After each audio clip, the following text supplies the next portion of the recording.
You're such an asshole. Hello, children. Oh, Cappy. Questions, answers, advice, wisdom, guidance, and above all else, truth with lots of pain. Oh, lots of pain. At assholeconsulting.com. Hey, Aaron, I'm a 36-year-old black male, married for 10 years with one kid. Only one kid, a 2-year-old son. I thought you had 2 kids. My IQ is 135, and I make $60,000 per year at the local STEM school near me in the Midwest, not too far from you.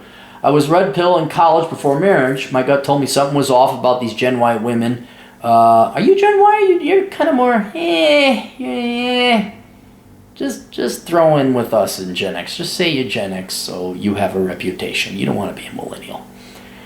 Something was off with these Gen Y women before, but since it would be arrogant for me to know better than society, I took the plunge, married the seeming nice girl with a future after college. I did all the right things, got a degree, got married, worked hard, got a good job, yada yada. I just read Curse with High IQ and I realized I had been right all along about most things in life. Dude, I love that fucking book. Not only because it makes me money, but it's like, it really is like this red pill that you take here, like, oh my god. Like, yeah, right? I know. Welcome to the party, pal.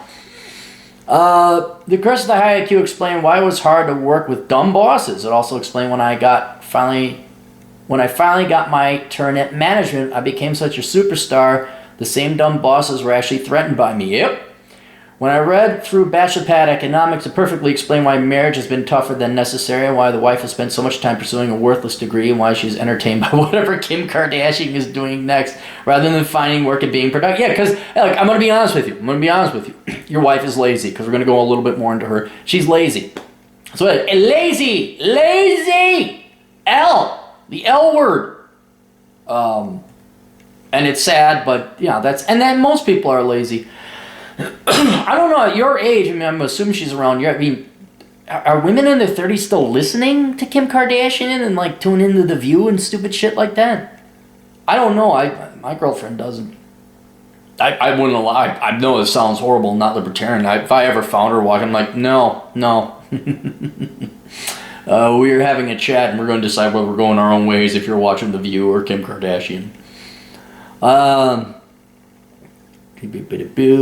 It is depressing. If I had listened to my gut as a young man, I would have no credit card debt, maybe $20,000 in student loans, and a nice house that I would have rented out, a room or two for the local graduate students. Lots of crazy rich Asians around here. I'm trying to figure out where you were, because you said that crazy rich Asians. I'm like, if you're near me, there's a population of Asians in the Twin Cities, but like Des Moines isn't terribly populated with Asians. Instead, I am paying for the wife's sins, so to speak, and I'm now just trying to course correct and dig us out of this hole. Within the next 4 to 5 years, none of us will have credit card debt. Awesome. I have no student loan debt. She will have around 30K student loans at the time. My questions are as follows. Home ownership. We are currently renting a manufactured home in the high-end land lease community that is very nice. $830 a month for a 3-bedroom, 2 full bath. Built in 2016. We are the only ones that lived in this unit. These new manufactured homes are pretty top-notch and is much better than the 50% of the single-family homes we have considered purchasing over the past 2 years. Yeah, those prefab homes are getting actually kind of nice. I was even thinking, like, hey, do I want to put one in? Like, nah, I'm going to have the Cleary compound. Our subdivision is one of the lowest crime areas in the city, according to thecrimereports.com, and honestly, does not resemble a trailer park. A 2,000 square foot home in this community always sells for around $50,000 to $60,000, would be no older than 8 years. If the same house was put on land that we own, it would be $150,000 to $180,000. A lot of rent is around $400 per month, but property taxes for a similar house on land is $350. If I'm to enjoy the decline of foul poor rich's retirement plans, it seems better to buy the nice modular manufactured home on a land lease community for around $60,000. I know the experts say these homes don't hold value, but the same experts created the housing meltdown in 2018 or 2008. Am I wrong? Should I just buy a traditional home if we really are in decline? I anticipate people will start to value these manufactured model homes. No, there's nothing wrong renting or living, like having your empty nest home be a trailer park home. What I'm concerned about is, you would say, the land value, because what's on it ultimately won't matter, will be the land. And when you're in a modular home and you're in a development, it's all modular homes. And okay, well, we're going to buy this piece of property, we're going to tear down the modular home, but that's not going to happen where they're going to say, okay, let's put a regular house here, because you're in a development of modular homes. Quote unquote trailer park, which isn't, I know it's not what it is, but when people buy, it's like, oh, this is a modular home development, this is a trailer park. And so that twinge, that tainted reputation, not even that, it's not a house, it's not a real development, not a home in the eyes of normies and conformies. So if you were renting like you are now, that'd be good, because it's fine, perfectly good lodging, and they are nice. If you're going to live there for the rest of your days, like this is where you and Mom, Pa Kettle are going to retire, that'd be cool too, because this is all we need. But if you're looking to get a regular home, or get the land and build on it, or something like that, because you can always retire. See, and your kid's one. I don't know. Do you like living there? There's nothing wrong with just being there and renting there for the rest of your days. And if you really, really like, my other concern is, do you want to live in this town for the rest of your life? Are you and the missus going to be like, hey, the Midwest sucks with this taxes and cold bullshit. Let's go down to Tennessee or Florida or Nevada or Arizona or something like that. So frankly, I'd keep renting unless you know you're going to be there for sure for 10 years or more. And then if you were going to buy a regular old house. Okay? Not exciting, not sexy, but that's just how it goes. But in the meantime, if you're going to move soon, you're not going to buy the house, nothing wrong with renting. If for whatever weird reason you want to stay there for the rest of your life, then yeah, okay, fine, buy yourself a modular home or buy the place. But I have a feeling you and the missus, or at least you, will want to get the hell out and go south. Because, when I was 36, that's about when the itch was happening. Like, what the fuck am I here again? Why am I dealing with black ice and 15 below zero? Why am I doing this? The other thing is, I think, don't quote me on this, I could be completely wrong. I think property prices are going to stagnate. They may even go down depending on the area. There was an uptick in the supply of housing recently. Price to rents are getting a little bubbly. I'm kind of like 50-50 on it. I like to sell my house for as much as possible, obviously. But I think prices are at least going to stagnate, maybe even go down. And got to take a look at your area specifically, because property isn't national, it's local. So maybe if you do some research and analysis, look at price to rents in your neighborhood, look at month supply if your local realtor association calculates that. Take a look at that stuff and see if there's going to be a little bit of a glut or a slowdown. I mean, I could do it for you, but it's going to cost a lot of money. But my point is, I don't think you're in a rush. I don't think the real estate market in 2019 is going to be as hot as it was 2017, 2018. Public versus private versus homeschool. I went to a private Christian school, K-8, then a public high school, graduated at 16 years of age. Yeah! Dude, get the fuck out of high school. Man, there's got to be a way to skip high school. I would have got my GED at 12 and never gone to college at 12 and then graduated college at 16. My dad was also an Army officer. I'm doing well now because of the discipline and character building of my upbringing. I plan to raise my son the same way because I am old school and no rods are spared at my house. There you go. Tell Stefan Molineux there, hey, I'm going to spank my kids. Considering the state of public education with their Z's and their tendency to diagnose kids with fake nonsense such as and he spells it. He spells it Spurgs in the aughts. Do you think it's worth the extra cost to go private? It is much more expensive when my parents sent me $500 per kid. What about homeschool? If the wife is willing to do it, we would be better off teaching our kids the truth and teach him what he really needs to know. Being homeschooled, he could finish high school by 14 and 15 and actually work 3 to 4 years before the age of 18. Yeah, and that'll probably even save you time, especially if you start getting that kid. I mean, he's 1 or 2. He's one kid that's 2 years old. You ain't going to have him sign up for Western Governors University just yet. But there should be, by the time he's capable of taking college classes, there should be some online educational accredited college classes he can take. You could maybe even have them graduate from college by 16, 17, or 18, which would be awesome. Assuming he goes to college, military, trade school, whatever. You could save up for a STEM degree, and even if you want to go to college after being worthless and bachelor economics twice. There are some decent public school districts in the suburbs, if you will. However, those homes are $180,000 to $250K. Every now and then you may find something at $120,000, $150,000. Most subdivisions in our county prevent modular manufactured homes from being built, so buying land to put something one is very hard to do, and it will still end up costing around $120,000. However, I do like your approach to minimalism. The wife is not too materialistic, which is great. She probably wouldn't care if we stayed in the trailer where we are for another 5 years. The land lease community we live in is great, but is located in District 5. Bad school district. The other land lease communities are already kind of trashy, but still low crime, surprisingly. However, they are in better school districts. Wife probably won't make more than $40,000, and even then it may take her 5 to 10 years to get there.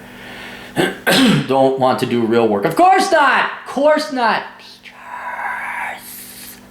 I like the area, especially the low cost of living compared to New York, California. Some other areas, so I prefer to stay here close to family and friends. I know you don't want kids, but if you woke up tomorrow in my situation, what would Clary do? Land lease and homeschool if the wife is cool with it. If not, land lease, private school, $180K home loan, great public schools.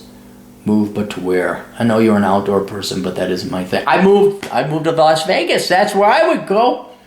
I hear the schools here are horrible. I'm like, good. That means less of my fucking money goes into it. Although I don't pay property taxes here, so I guess it doesn't matter. Ow. All right, sorry, that's bouncing up and down. Let's take a look at the school district. Since we are black, my son will have to be the token black kid in the suburbs and mixed up with the rest of the knuckleheads in the city. If homeschool's off the table in District 1 best, District 2 best, rich white folk, District 3 great. Just because it got rich white folks, don't think that's going to be a good school. The school I went to was kind of like your District 3. Rich white folks mixed with white redneck elements. And I don't know if you knew this, white kids fucking suck. Now maybe they've changed nowadays. But you want to talk about petty fucking, you got the right kind of clothes, and the cliques that form, maybe that's not a thing anymore, I don't know. But then you get the rednecks in there where it's like death metal in my truck, or my pickup truck, and I don't think, and it wouldn't even be because your kid's black, it's just, white don't make it good, necessarily. District 5, bad, black and poor where we live now. District 6, worst, poor, black, and white. Okay. Keep up the good work, me people. All right, I gotta sit and think. I had a question. I asked you a question. Do you have any interest in homeschooling kids, and what would her career be if she passed up having one? What do you mean by bad schools? Wife has a PhD in health education. She want to become a professor, but 10-year jobs are hard to come by these days. She currently is a substitute teacher part-time in said bad school district. By bad, I mean not highly ranked. However, the wife is sub for 4 of these districts, and she doesn't even want to send the kid to 5 or 6. So, I thought heteronological. Her natural tendency is to teach, however. Homeschooling would be 10 to 12 years out of the workforce. Age 47 is the best time to begin a new career, but she doesn't have a career. Her degree is worthless. This is the cost of going the lazy route. As Arthur Maldeckius' father said, lazy people work twice as hard. And your wife is now condemned. She spent 8 years getting a PhD that's worthless. Now you gotta go back to school anyway. Or some kind of training program. Funny time though, she called 5 minutes considering becoming a bus driver. For some reason, bus drivers make $52K around here. And they're looking for people. Fuck prestige and make money, right? Yes! Yes! How prestigious. Man, I know, I'm not to make fun, but man, they sell the Gen Xers on that, or Gen Zers. No, millennials. They sold the millennials on this, like, well, you have an education. You have experience. Fuck, but you ain't got no money. Matter of fact, worse, you have the opposite of money. You have debt. I'm so intelligent and smart. Another alternative is for her to go into nursing school, become an RN. However, that is another $20,000 in loans, and she has bills she needs to pay now. My salary alone would not cover her student loan credit. I guess she could still go back to school at 4, become a nurse, pay down the debts, but fulfilled as a nurse, blah, blah, blah. No, there's no fulfilled. There's no fulfill. There's no fulfill. You know what she should be fulfilled with is being the mother of your children. That should be, and being your wife. That's just crazy old man talk.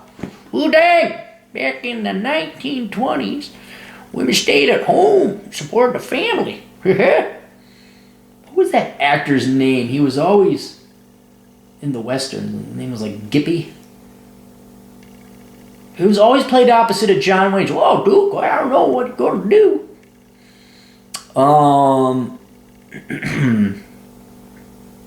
She also turns 27 soon, has baby rabies. Yeah, I don't know about another kid. Yeah, you're not paying her way through college anymore. Here's what I'd recommend.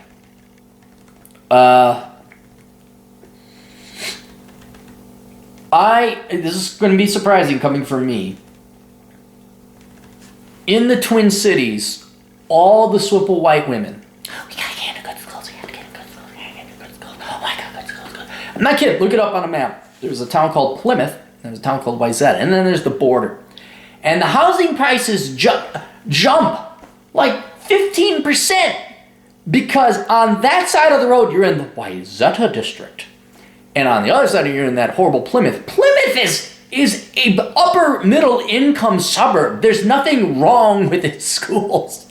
But these stupid broads think that their kids have to be in the best. And then they force hubby to fork over all this additional money, work all these additional hours.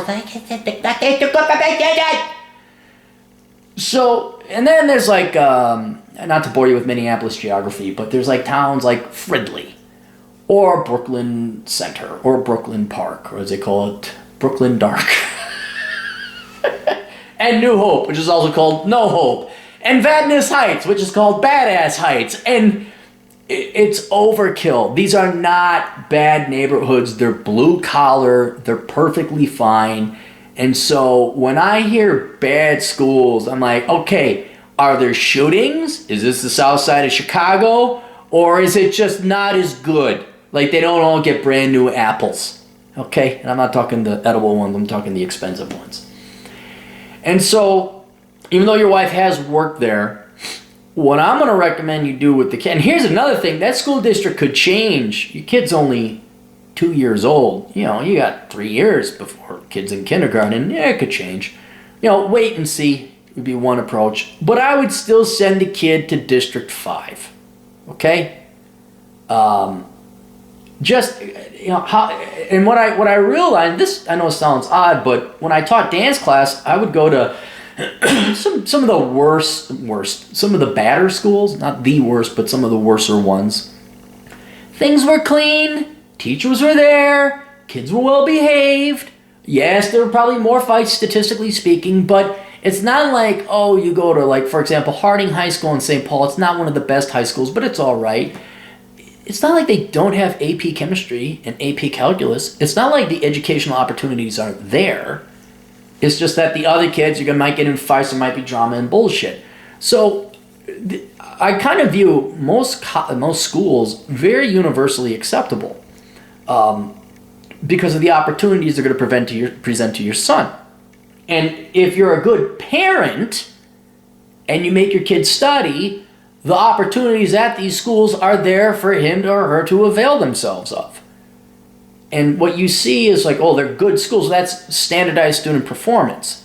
Well, probably because the kids are better students. The parents, a higher percentage of them, spend the time with them. In other words, I don't think it's the school itself. I think it's the families that are sending the kids. I don't even think it's the kids necessarily. I think it's the parents. So since I believe the parents are the primary determinant, whether the kid is successful or not, and the kid is the primary determinant, I would send it to that school. As long as it's safe, as long as it's clean, cool. Now, he goes there for kindergarten, and the kids are picking on him, or there's fights, or there's any of this racial shit going on, or you find out there's drugs. You find out, then forget education. Education is moot. Now you got to worry about safety, and your kid getting compromised and taking damage or falling into the wrong element. And then, then it's going to be worth forking over an extra 30 grand so you can get into the nicer school district. Or maybe just go rent in that school district. But what I would do is wait and see for the 3 years until your kid's on the way to school. I would talk to your wife and find, okay, why don't you like this? What's really bad about it? Is it somebody who's like, oh my God, someone brought a pocket knife to school? Oh! In which case your wife could go to Winnetka and fret with all the other swindle gals. But there was a fight between Bobby and Jimmy in the 4th grade and it was over a ball. Well, okay, that's what happens. But if all of a sudden, they found a locker full of drugs and 20% of the kids are doing drugs, or that school district, half the girls end up pregnant before graduating from high school, Natrona County High School, Casper, Wyoming, then maybe you do want to get, then that's bad. But I'm trying to figure out, is it really that bad, or is it just not as good as American women want it to be? So I would initially start out with that. The other reason I would say send your kid to the public schools is because your wife is going to work. She got to pay off that debt, dude. She got to pay off that debt. Because I'm so sick and tired of, I'm a strong, independent, don't need no man-fish bicycle trademark. Bail me out of my student loans. Fuck that. No, be one for us. Stand up. It's like, no, you're paying off your student loans. You're working. You're contributing to it. And I would use the homeschooling as like a plan B. Okay? So give it a shot. Have your wife work. She'll be at the school district. Okay? So she kind of watch over the kid. Although that can be worse than not. She's going to make her money, going to help out with the family finances, get your financial situation back in order. Start whittling away at those student loans. And she's going to work. And your tax-paying dollars are going to go and educate your kid. But you're going to keep tabs on it. So that if the school district seems bad, okay, now we revisit it. And now your options are, do we move to a different school district? All right. And remember, no guarantee it's going to be better. You could have drama and crap. I mean, I don't know. Remember, now you weren't alive, or you're too young. All these 80s John Hughes films, like The Breakfast Club and all that shit, oh my fucking God. That's what I fear your kid's going to run into if you go to the white schools, okay? You can go ahead and move or buy a fancier place, but I would then reevaluate. I don't know, do we want to go to a fancier place? Or maybe wifey poo, you just homeschool. You sacrifice the income. So let's do it. Let's do a try and see. Let's do that. Don't think the kid's going to be in bad shape doing 1 year in kindergarten in District 5. But if you find out it's bad, and, or your wife comes back, oh no, you don't understand. No, I'm not faking it. This isn't, she's not pearl clutching. She's not clutching her pearls. That's what I'm concerned about. Like, oh my God, it's horrible. Oh my God, the chaos, the anger. What happened? Oh, there was an accident outside her. What do you mean an accident? A kid fell off his bike and he needed stitches. Oh! Kids fall off their bike and occasionally they do need stitches. I'm trying to balance that out. So yeah, that's what I do. All right, that's it. Keep up the good work. Many people truly do benefit from the knowledge and wisdom you have provided in your videos and podcasts. Dude, you got dyslexia. A couple of your words have been switched around, and not consciously so. I know you want to know exactly where I live and work, but I can tell you, but trying to keep it on the low as the SJWs go ham here? What's ham? I think I know where. Maybe email me. I'm kind of curious if I know where. But no, I'm not gonna, no reason to. You just tell everybody how much you hate Donald Trump and you're for the children's. All right, we'll see you guys later. Toodles.